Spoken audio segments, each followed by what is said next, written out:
Winters में leafy vegetables तो हम सब खाते ही हैं और सरसों का साग किसे नहीं पसंद। इसीलिए आज हम बनाने वाले हैं मूली और पालक का साग। मैं शेफ निकी, चलिए बनाते हैं। यहाँ पे मूली के हरे पत्तों को हम यूज करेंगे साग बनाने के लिए। मुझे 200 ग्राम पत्ते चाहिए, उसके हिसाब से हम आधा पालक लेंगे। आप चाहे तो पालक और मूली का जो प्रपोर्शन है वो सेम भी रख सकते हैं। मूली के जो पत्ते हैं उसकी जो स्टेम है उसे हम निकाल देंगे और जो ग्रीन पार्ट है उसे हमें लेना है, क्योंकि ये बहुत ही हार्ड होता है। इस तरह से हम सारे मूली के जो पत्ते हैं इसे स्टेम से अलग कर लेंगे। सरसों का साग बनाने के लिए जैसे हम बथुआ यूज करते हैं, आप इस साग में भी बथुआ ऐड कर सकते हैं।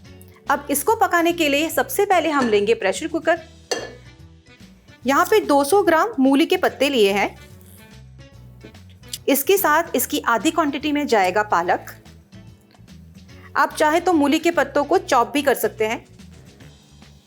अब इसमें जाएगी 2 से 3 कलियां लहसुन की, साथ में ऐड करेंगे अदरक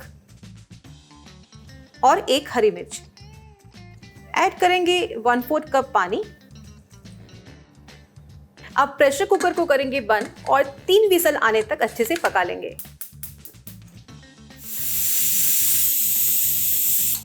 प्रेशर कुकर की 3 सीटियां बज चुकी है। प्रेशर कुकर को मैंने बंद कर दिया है। अब 1 मिनट हो चुका है। अब हम इसे ओपन करेंगे। मूली और पालक के पत्ते बहुत ही अच्छे से पक चुके हैं। अब इसे हम ठंडा होने देंगे और फिर ग्राइंडर जार में ले लेंगे। जो पत्ते हैं वो ठंडे हो चुके हैं। अब हम इसको मिक्सर ग्राइंडर में ले लेंगे।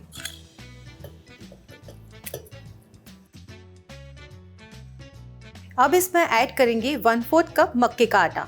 यहाँ पे हमें ये बात का ध्यान रखना है कि जो मिक्सचर है इसे हमें दरदरा सा पीसना है, बारीक पेस्ट नहीं बनाना है। आप देख सकते हैं इसकी कंसिस्टेंसी। अब हम बनाते हैं साग। सबसे पहले लेंगे हम कढ़ाई और उसमें ऐड करेंगे 3 चम्मच घी और उसमें ऐड करेंगे बारीक कटा हुआ लहसुन, बारीक कटा हुआ अदरक और बारीक कटी हुई हरी मिर्च। 1 मिनट के लिए इसे हम हल्का सा भून लेंगे।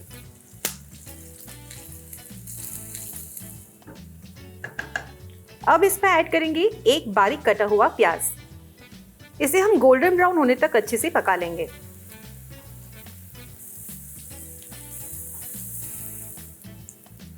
प्याज भून चुका है। अब इसमें ऐड करेंगे हम मसाले। 1 teaspoon Kashmiri red chilli powder, ½ teaspoon garam masala, स्वाद अनुसार नमक। मसाले को हम प्याज के साथ बहुत ही अच्छे से भून लेंगे।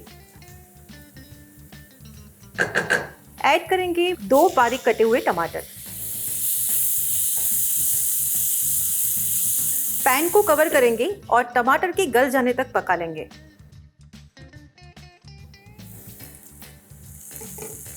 टमाटर अच्छे से पक चुके हैं और आप देख सकते हैं कि घी भी बहुत अच्छे से ऊपर आ गया है। अब इसमें जाएगा हमारा साग।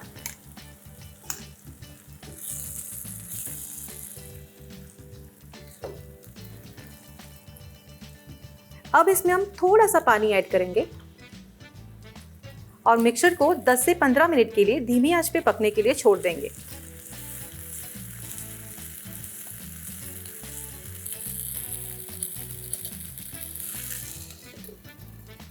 पंद्रह मिनट में मेरा साग तैयार हो जाएगा।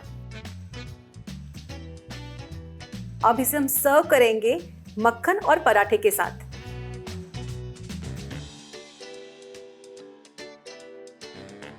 आप भी ये इंटरेस्टिंग रेसिपी ट्राई कीजिए और कमेंट बॉक्स में मुझे बताइए कैसा लगा। और देखते रहिए स्वाद अनुसार।